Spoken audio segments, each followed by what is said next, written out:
So a gas is different from a liquid and solid in that a gas will fill any container you put it into.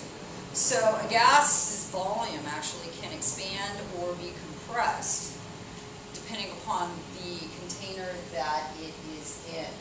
So it will uniformly fill any container that you put it in, uniformly meaning it's the same throughout the container. It is easily compressed, so we can squeeze it down.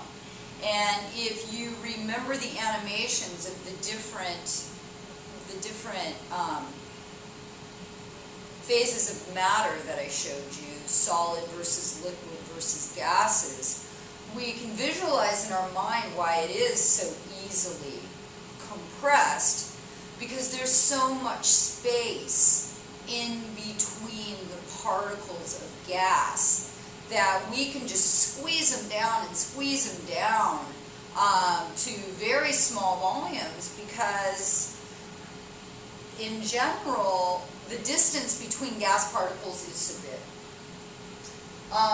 And what else do we know about gases is that they will mix completely with any other gas.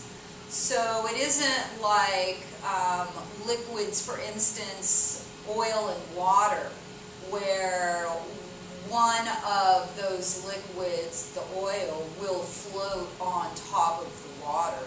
Those two don't ever mix. That's not the case with gases. It doesn't matter what the gas is, what kind of gas molecule we're talking about. They all just mix in uniformly to form a homogeneous mixture. Okay, so whatever container you put a gas in, it will fill up that whole thing uniformly. So its volume is not constant. Its volume is very much dependent upon the container it's in. You can easily compress them, so squeezing those molecules so that they're closer and closer and closer together.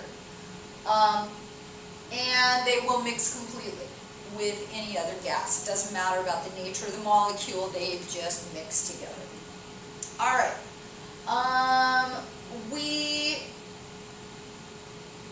Okay, so right there, you guys, I spelled it wrong.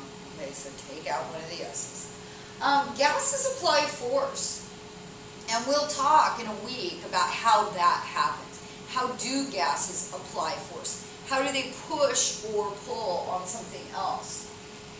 And we think of this in terms of pressure, which hopefully you remember from physics as being force per unit area.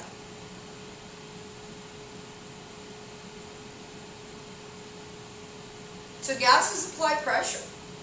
We measure the force, I should say. We measure the force of a gas in terms of pressure. Force over a certain area.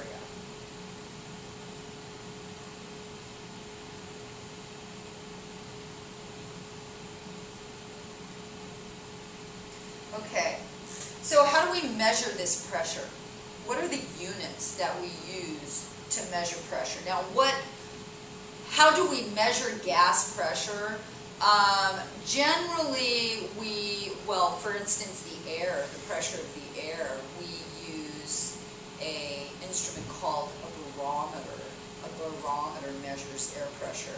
Air pressure is really important in terms of predicting the weather.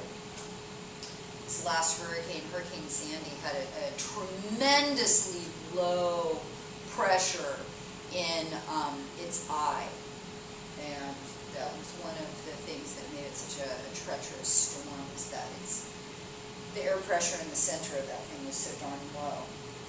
Okay, so how do we do it, you guys? What are the units that we use to measure pressure? We've got lots of them, and they are interchangeable, of course. Okay, so we can report pressure in an atmosphere. So, one standard atmosphere is 1 ATM. And basically, you guys, an ATM is air pressure at sea level. It's generally, that's how we think of it. So, you know, we are generally about 1 atmosphere of pressure here in San Diego. So we can measure pressure in atmospheres. That's one of the units that we use to measure pressure.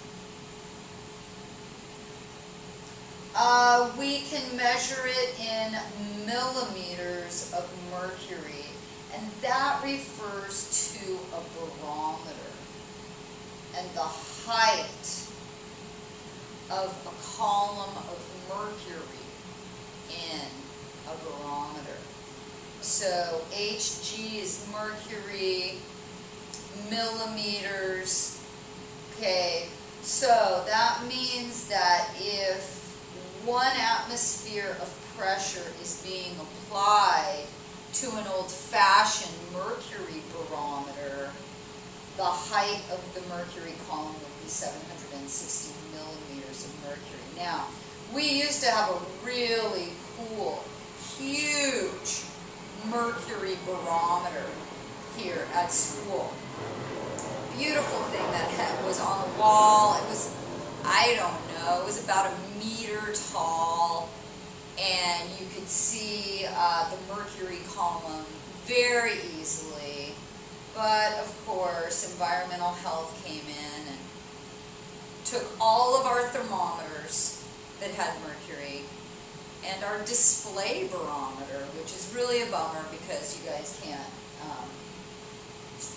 can't really see what I'm talking about in terms of the height of the mercury column. Okay. So 1 atmosphere is 760 millimeters of mercury. You'll see it displayed that way. 760 millimeters of mercury is equal to 760 torr. Okay, so a torricelli, is also a unit of measure for pressure. So 1 ATM is 760 torr.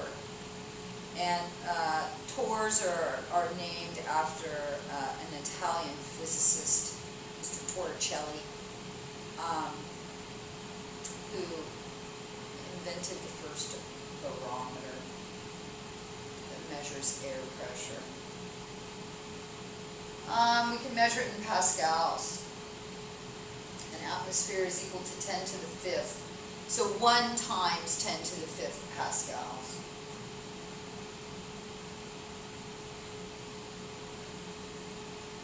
Or 10 kilopascals.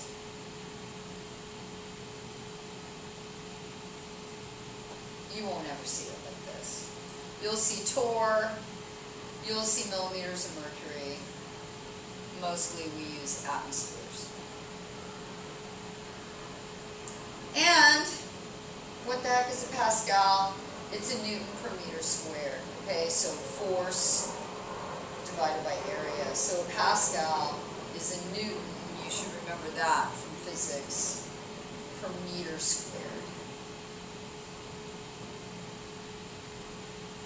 Alright, so really you guys, we interchangeably use ATM, millimeters of mercury, and torr. Now, if you watch weather on TV, you will see air pressure measured in inches of mercury, and you will also see it reported as millibars. Okay, so all of the different ways that we can report pressure, air pressure, gas pressure. Tires. How is it reported in tires? Pounds per square inch. So bike tires, car tires, pressure gets reported in pounds per square inch. All right.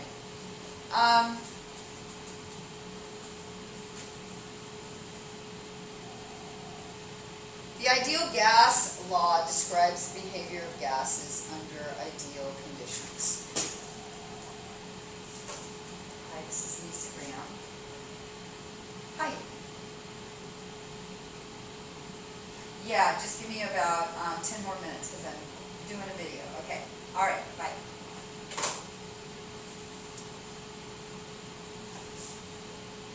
All right. So, the ideal gas law describes the behavior of gases under ideal conditions.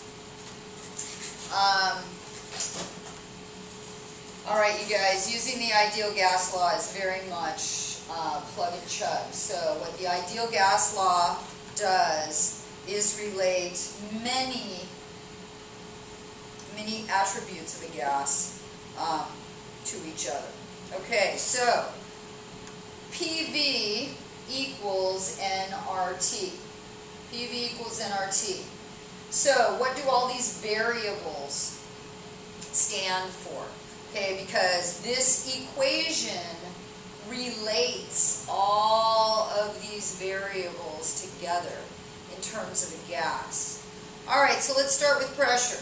Okay, so P stands for pressure, and if we are using the ideal gas law to solve for pressure or to solve for anything else using pressure, that pressure has to be reported in ATM. Okay, so atmospheres has to be the unit to plug into the ideal gas equation. All right, volume must be in liters. Any idea what N might be? N is the number of moles of particular gas that we're talking of. T is temperature. And temperature is reported in Kelvin.